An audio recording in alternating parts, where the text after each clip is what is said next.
Hello, आपण आज काही सायन्स फॅक्ट बघणार आहोत. जसे की आपण आपल्या हाताची जर कधी बोटे बघितली तर प्रत्येकाची उंची वेगवेगळी आहे आणि त्यांची साईज वेगवेगळी आहे. जर आपण आपली बोटे ही बंद केली आणि त्यापासून एक मूठ बनवली तर आपल्याला असं दिसते की सर्व बोटांची उंची ही सारखी आलेली आहे. नेक्स्ट फॅक्ट, जेव्हा आपण झोपतो त्यावेळेस आपल्या शरीरामध्ये कुठकुठले बदल होतात.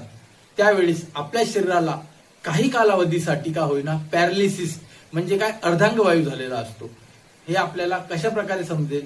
ज्या वेळेस आपण बेडवर झोपतो त्यावेळेस आपण एखादं पुस्तक वाचत असतो किंवा मोबाईल स्क्रॉल करत राहतो. मग आपल्याला झोप लागते.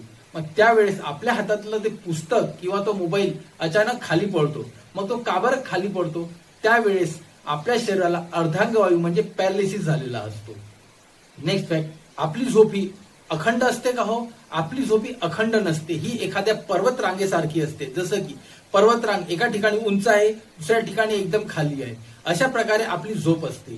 सुरुवातीला आपली झोप ही एकदम गाढ असते.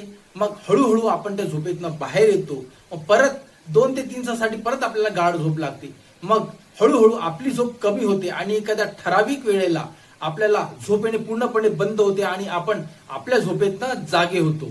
नेक्स्ट फॅक्ट, मनुष्याच्या जिभेवर किती स्वाद कणिका म्हणजे टेस्ट बड असतात? जवळजवळ 10,000 स्वाद कणिका टेस्ट बड असतात.